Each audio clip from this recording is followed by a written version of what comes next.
Hi viewers, welcome to our channel. ప్రస్తుతం మనతో పాటు భరద్వాజ్ గారు సీనియర్ జర్నలిస్ట్ ఉన్నారు. వారితో ఒకసారి మాట్లాడదాం. సార్ నమస్కారం. నమస్తే సార్, ఢిల్లీ దేశ రాజధాని ఢిల్లీలో బీజేపీ కైవసం చేసుకుంది సార్. అక్కడ చూస్తూ ఉన్నాం ఎలక్షన్స్ రిజల్ట్స్ లో బీజేపీ దాదాపు 40కి పైగా ఓట్ల అంటే సీట్ల మెజారిటీ అయితే కనిపిస్తుంది. ఆల్మోస్ట్ ఆ ఓటమి దిశగా పయనిస్తుంది సార్. అసలు మన ఢిల్లీలో ఏం జరిగింది, బీజేపీ విజయానికి గల కారణాలు ఏంటి, ఆ ఓటమి గల కారణాలు ఏంటి, మరి ఫలితాలపైన మీ ఒపీనియన్ ఏంటి సార్? కేజ్రీవాల్ కూడా ఓటమి దిశగా వెళ్ళిపోయాడు అనేది ఇప్పుడు లేటెస్ట్ న్యూస్. అంటే ప్రధానమైనటువంటి చర్చ ఎక్కడ జరుగుతుందంటే డబుల్ ఇంజిన్ సర్కార్ అనేది వర్కౌట్ అయింది బీజేపీకి అనేది ఒక మాట వినిపిస్తోంది. రెండోది, ఈ అభిప్రాయానికి బలం చేకూర్చిన వాడు కూడా కేజ్రీవాలే అనేది ఒక అభిప్రాయం. కేజ్రీవాల్ ఏమన్నాడంటే, నేను ఏ పని చేయాలన్నా కేంద్రం అడ్డుకుంటోంది, నన్ను కట్టడి చేస్తోంది, కంట్రోల్లో పెడుతోంది, అసలు చిన్న అంటే ఒక లోకల్ అధికారిని ట్రాన్స్ఫర్ చేయడానికి కూడా నాకు అవకాశం లేకుండా చేస్తున్నారు, నా చేతులు కాళ్ళు కట్టేసి నేను ఏదైతే మీకు సేవ చేయాలనుకున్నానో అది చేయనివ్వకుండా చేస్తున్నారు అని ఆయన ఎన్నికల సందర్భంగా ఇచ్చినటువంటి అన్ని ఉపన్యాసాల్లోనూ దీన్ని ప్రధానాంశంగా మాట్లాడాడు.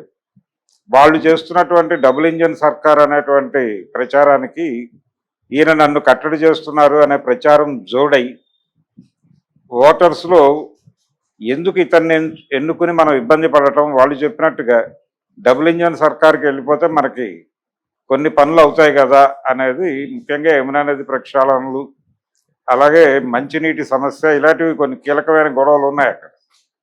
సో ఇవన్నీ కూడా వాళ్ళకి నాయకత్వం అప్పచెప్తాయి, వాళ్ళకి అధికారం అప్పచెప్తాయి, డెఫినెట్గా పరిష్కారం అయ్యేటువంటి అవకాశం ఉంటుంది అనే మూడ్లో ఓటర్ టర్న్ అయ్యాడు అనేది. అంటే బీజేపీ చేసిన ప్రచారానికి ఆమ్ ఆద్మీ కూడా తోడ్పడింది అనే అభిప్రాయం కూడా ఇప్పుడు చాలా మంది వ్యక్తం చేస్తున్నారు.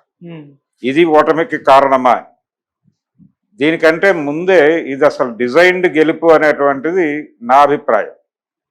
డిజైన్డ్ గెలుపు అంటే ఎట్టి పరిస్థితుల్లోనూ ఈసారి ఢిల్లీ మనం కైవసం చేసుకోవాలి అని చెప్పి వాళ్ళు ప్రోగ్రామ్ సార్ట్అవుట్ చేయటంతో పాటు ఏ ఏరియాలో ఏ ఓటర్స్ అధికంగా ఉన్నారు అనేది కూడా చాలా క్లీన్గా అబ్జర్వ్ చేసి అక్కడ ఆ ఓటర్స్ని తమ వైపుకి డైవర్ట్ చేయడానికి ఏం చేయాలో ఆ కసరత్తులన్నీ చేశారు. ఈ ఎలక్షనీరింగ్ అనేది బాగా వర్కౌట్ అయింది బీజేపీకి. దాంతోపాటు కేజ్రీవాల్ అరెస్టు ఉపయోగపడుతుందేమో, సింపతి ఓటు గెయిన్ అవుతుందేమో అని అనుకున్నారు. ప్రభుత్వ వ్యతిరేక ఓటు బలంగా ఉన్నప్పుడు చంద్రబాబును అరెస్ట్ చేస్తే అది ఫలితం కనిపించింది. ఇక్కడ ఆయన ప్రభుత్వంలో ఉన్నాడు కేజ్రీవాల్, అంటే అన్ని అరెస్టులు ఉపయోగపడవు. అరెస్ట్ అయ్యాను కాబట్టి తిరిగి గెలుస్తాను అనేది భ్రమ. ఈయన ప్రభుత్వంలో ఉన్నాడు, ఈయన మీద ఆల్రెడీ వ్యతిరేక ఓటు పోగుబడి ఉంది. ఆ పోగుబడినటువంటి ఓటు ఈ సింపతితో పక్కకు జరుగుతుంది అనుకున్నారు వాళ్ళు, ఆప్ వాళ్ళు. అది జరగలేదు. అది జరగకపోవడానికి కారణం ఏంటంటే, ఏ అవినీతికి వ్యతిరేకంగా అయితే ఆమ్ ఆద్మీ పార్టీ ఏర్పడిందో అదే అవినీతి మరక అంటించి దాన్ని జైలుకు పంపించడం జరిగింది. ఇది చాలా సక్సెస్ఫుల్గా స్కీమ్ చేశారు బీజేపీ వాళ్ళు. ఈ స్కీమింగ్లో భాగంగా వాళ్ళకి ఈ అరెస్టు తాలూకా సింపతి దక్కలేదు. దక్కకపోవడం పైగా ఇద్దరి మీద, ఇప్పుడు కేజ్రీవాల్ ఒకడే కాదు, కేజ్రీవాల్ తర్వాత ముఖ్యమంత్రిగా వ్యవహరించినటువంటి వాళ్ళు కూడా దెబ్బతిన్నారు ఈ ఎన్నికల్లో. ఇది ప్రధానంగా గమనించాల్సినటువంటి విషయం. ఇందులో యాంత్రిక తాంత్రికత రెండింటినీ ఉపయోగించారు. కేవలం తాంత్రికత మాత్రమే కాదు, విస్పరింగ్ క్యాంపెయిన్ చాలా బలంగా చేసింది బీజేపీ. విస్పరింగ్ క్యాంపెయిన్ అంటే గుసగుసల ప్రచారం, ప్రతి చెవిన ప్రతి మెదడులోకి ఆమ్ ఆద్మీ పార్టీ బయటకి చెప్తోంది వేరు, లోపల చేస్తోంది వేరు, వాళ్ళ అవినీతి పరులు అనే విషయాన్ని బాగా ఇంజెక్ట్ చేయగలిగింది. దాంతోపాటు మీ రోజువారీ సమస్యల పరిష్కారానికి డబుల్ ఇంజన్ సర్కార్ అయితే మాత్రమే పరిష్కారాలు దొరుకుతాయి తప్ప మీరు ఇక్కడొక ప్రభుత్వాన్ని అక్కడొక ప్రభుత్వాన్ని ఉంటే కుదరదు. అంటే వీళ్ళ నినాదం ఒకటి ఉంది ఆల్రెడీ, ఒకే దేశం ఒకే ఎన్నిక అనే నినాదం. మరి దాని కొనసాగింపు భాగంగా ఒకే దేశం ఒకే పార్టీ అనే వైపుగా కూడా లాక్కెళ్ళిపోతున్నారు. ఈ లాక్కెళ్ళిపోయేటువంటి ప్రయత్నం చాలా చోట్ల చాలా బలంగా చేస్తోంది భారతీయ జనతా పార్టీ. అందులో భాగంగానే కాంగ్రెస్ పార్టీకి గత ఎన్నికల కంటే కొంచెం ఓటు పెరిగింది, కానీ ఓట్ పర్సంటేజ్ పెరిగింది కానీ వాళ్ళు ఇప్పటి వరకు ఎక్కడా కూడా ఖాతా ఓపెన్ చేయలేదు. గెలిచే అవకాశాలు పెద్దగా కనిపించట్లేదు. మాక్సిమం 1-2. నిజానికి వాళ్ళు ఢిల్లీని పరిపాలించినటువంటి పార్టీ అది. షీలా దీక్షిత్ గారు సుదీర్ఘకాలం ముఖ్యమంత్రిగా వ్యవహరించినటువంటి ప్రాంతంలో వీళ్ళు కనీసం ఒక సీటు కూడా గెలుచుకోవడానికి ఇబ్బంది పడుతున్నటువంటి పరిస్థితి చూస్తున్నాం. ఇది నిజంగా కాంగ్రెస్ వైఫల్యమా లేకపోతే ఈ డిజైన్లో భాగంగా కాంగ్రెస్ని పక్కకు తొక్కారా అనేది ఒకటి చూడాలి. కేజ్రీవాల్ కొంతవరకు తన ప్రాభవాన్ని నిలబెట్టుకునే ప్రయత్నం చేశాడు. ప్రస్తుతానికైతే 22 దాటారు. 22 దాటారు. మొత్తం 70లో 39 వస్తే సరిపోతుంది. 36 వచ్చినా చాలు. BJP already 40 దాటేసింది. సో వాళ్ళు దాదాపు ప్రభుత్వాన్ని ఏర్పాటు చేయటానికి అర్హమైనటువంటి మెజారిటీ అయితే సాధించేశారు. కేజ్రీవాల్ కష్టం. అంటే దాదాపు ఇంకా సగం గెలవాలి. అన్ని సీట్లు లేవు అక్కడ. కాబట్టి కేజ్రీవాల్ ఎట్టి పరిస్థితుల్లోనూ అంటే ఆమ్ ఆద్మీ పార్టీ ప్రభుత్వాన్ని ఏర్పాటు చేసే పరిస్థితి అయితే ఇప్పటికి లేదు. అయిపోయింది. దీని నుంచి ఢిల్లీ ఎలక్షన్ తర్వాత జరగబోయే పరిణామాలు ఏంటంటే ఆమ్ ఆద్మీ పార్టీని చంపేస్తుంది బీజేపీ అనే ప్రచారం ఒకటి జరుగుతోంది.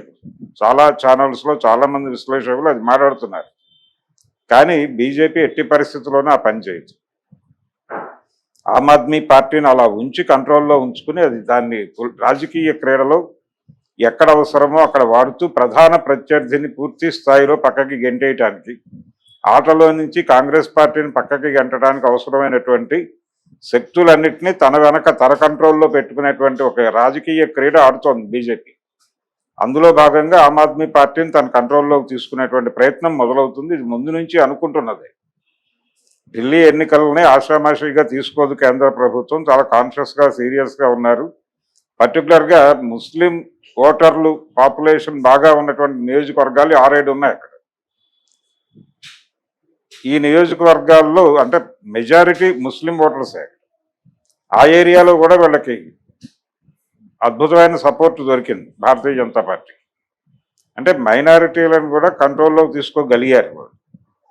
ఆ కంట్రోల్లోకి తీసుకురాగలగటానికి వాళ్ళు రకరకాల శక్తుల్ని వాడారు. అందులో అనేక ముస్లిం గ్రూపులని ఆల్రెడీ వీళ్ళ కంట్రోల్లో పెట్టుకున్నారు. గతంలో ఎంఐఎంని కూడా వాళ్ళు గైడ్ చేసి అవసరమైన చోట కాంగ్రెస్ని దెబ్బ కొట్టడానికి ఎంఐఎంని వాడినటువంటి సందర్భాలు కూడా మనకు తెలుసు. కర్ణాటక ఎన్నికల దగ్గర నుంచి మొదలు పెడితే చాలా ఎన్నికల్లో ఈ క్రీడ ఆడారు. ఇలా ముస్లిం సామాజిక వర్గాన్ని తన కంట్రోల్లోకి తీసుకోవడానికి అవసరమైన శక్తుల్ని మోహరించి అక్కడ కూడా వాళ్ళు విజయ పతాకాన్ని ఎగరవేయగలిగారు. ఇది మాత్రమే కాకుండా జనరల్గా న్యూట్రల్ ఓట్స్ని తన వైపు తిప్పుకోగలిగింది బీజేపీ. తటస్థ ఓటర్లను కూడా తన వైపుకు తిప్పుకోవడానికి ఈ డబుల్ ఇంజన్ సర్కార్ అనేటువంటి నినాదం ఉపయోగపడింది. ఇలా వాళ్ళు యాంత్రికత తాంత్రికత వాడి ఢిల్లీ ఎన్నికల్లో ఫైనల్గా ఒక జెండా అయితే ఎగరేయగలిగారు. ఇది ఇక్కడితో ఆగదు. ఇది అంతం కాదు, ఇది ఆరంభంలాగా దేశంలో ఉన్నటువంటి అన్ని పార్టీలని నెమ్మదిగా కంట్రోల్లో తీసుకుని ప్రధాన ప్రత్యర్థిని ఆటలో నుంచి ఎలిమినేట్ చేసేదాకా ఈ క్రీడ నడుస్తుంది.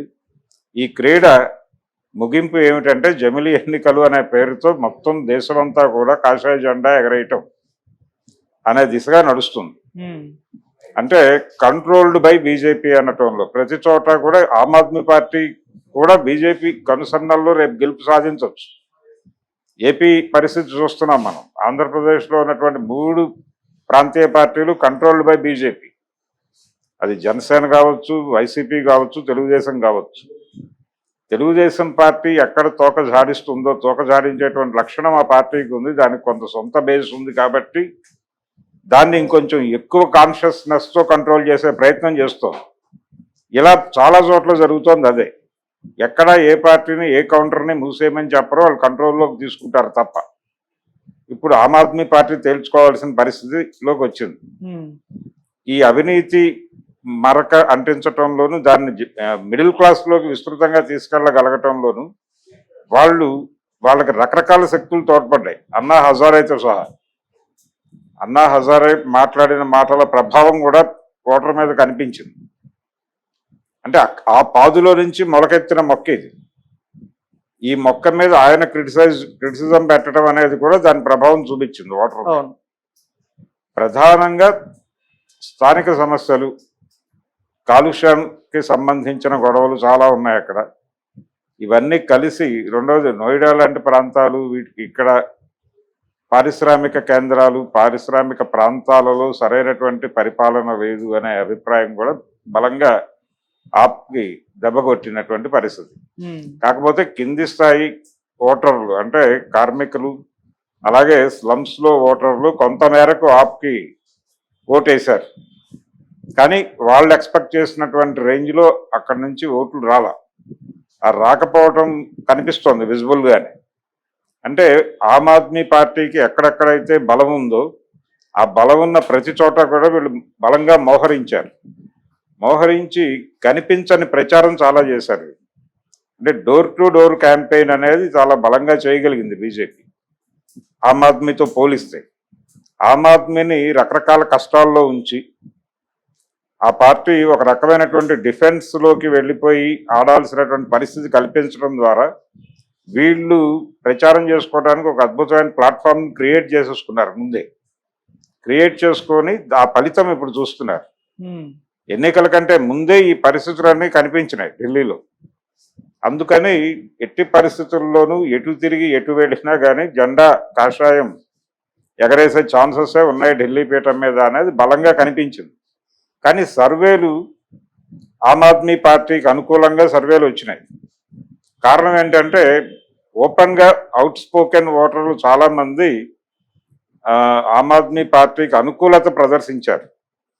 నిజంగానే ఆమ్ ఆద్మీ పార్టీకి ఒక మేరకు అంటే కొద్దిపాటి తేడాతోనే అధికారం కోల్పోయే పరిస్థితి ఉంది అని అనిపించింది ఒక దశలో. కానీ ఇక్కడ ఈ తాంత్రికతతో పాటు యాంత్రికత కూడా జోడించింది బీజేపీ. అది ఈ రోజున బయటకు రావడం లేదు, కానీ నెమ్మదిగా అది కూడా 2-3 రోజుల్లో ఓపెన్ అవుతుంది. కొన్ని నియోజకవర్గాల్లో వీళ్ళు యాంత్రికత కూడా వినియోగించడం ద్వారా, యాంత్రికత అంటే ఈవీఎం మేనేజ్మెంట్ అనే ప్రోగ్రాం కూడా ఉంది దీనిలో. అందువల్లనే వీళ్ళకి ఇంత స్పష్టంగా అంటే దాటి సగానికి పైన మెజారిటీ సాధించేయటం, ఆమ్ ఆద్మీ పార్టీని 25 సీట్ల లోపే కుదించేయటం, ఈ ప్రోగ్రాం అంతా సాధ్యమైంది. ఇక్కడ ఈ యాంత్రికత లేకపోతే వాళ్ళు ఇంకొంచెం బలంగానే రైజ్ అయ్యి ఉండేవాళ్ళు. అంటే సర్వేలన్నీ పూర్తి స్థాయిలో తప్పు అని అనలేము. సర్వేల్లో డెఫినెట్గా కొంత వాస్తవం ఉంది. మెజారిటీ సర్వేలు ఆమ్ ఆద్మీ పార్టీ వైపే వెళ్ళినాయి, కానీ ఫలితం తేడా వచ్చింది. అక్కడ కూడా జరిగింది అదే, ఆంధ్రప్రదేశ్ ఎన్నికల్లో జరిగింది అదే. ఇప్పుడు ఇంకో విచిత్రం ఏంటంటే చాలా మంది మాట్లాడుతున్నారు ఈ రోజున ఢిల్లీ గెలుపు సందర్భంగా కేసీఆర్ ఉంటే ప్రయోజనమా, బీజేపీకి కాంగ్రెస్ ఉంటే ప్రయోజనమా, కానీ ఇక్కడ అలా జరగలేదు కదా అన్న పద్ధతిలో కూడా మాట్లాడుతున్నారు. కానీ కాంగ్రెస్ పార్టీ ఎప్పుడైతే ఫ్రాంచైజీ మోడల్లోకి వెళ్ళిపోయి ఇక్కడ రేవంత్ రెడ్డి ఫ్రాంచైజీ తీసుకున్న తర్వాత రేవంత్ రెడ్డి సొంత నిర్ణయాల ప్రకారం కథ నడుస్తుంది. కాబట్టి రేవంత్ రెడ్డి సొంత నిర్ణయాల్లో ఆయన కేంద్రంతో వైరంతో వెళ్ళకూడదు అనేటువంటి నిర్ణయం తీసుకోవడం వెనకాల బీజేపీ ఇన్ఫ్లుయెన్స్ ఉంది. బీజేపీ కంట్రోల్లో నడుస్తున్నటువంటి కాంగ్రెస్ ప్రభుత్వంగా మాత్రమే తెలంగాణ ప్రభుత్వాన్ని చూడాలి. కేసీఆర్ ఉంటే వాళ్ళు ఏ ప్రయోజనాన్ని సాధించి ఉండేవాళ్ళని చెప్పుకుంటున్నారు. అంటే నాగేశ్వర్ లాంటి విశ్లేషకుడు కూడా ఈ మాట మాట్లాడేశాడు. కానీ వాళ్ళు రేవంత్ రెడ్డి ఉన్నప్పుడు కూడా అదే ఫలితాన్ని పొందుతున్నారు. కాబట్టి ఇలా టోటల్గా దేశాన్ని తమ కంట్రోల్లో తీసుకోవటం అనే క్రీడలో భాగంగానే ఢిల్లీ ఎన్నికలను చూడాలి. ఢిల్లీలో బీజేపీ జెండా ఎగరటం అనేది అది ముందు నుంచి అనుకుంటున్నదే. ఎట్టి పరిస్థితుల్లోనూ వాళ్ళు కంట్రోల్లో తీసుకుంటారు ఢిల్లీని అని. అయిపోయింది, ఢిల్లీ క్లోజు. ఇక జమిలీ ఎన్నికల్లో టోటల్ సరెండర్ చేసుకుంటుంది దేశాన్ని. కాంగ్రెస్ పార్టీని పూర్తి స్థాయిలో ఎలిమినేట్ చేయటం అనే దానికి ఇండికేషన్ ఇది. ఇప్పటికైనా కాంగ్రెస్ పార్టీ తన వ్యూహాన్ని మార్చుకుని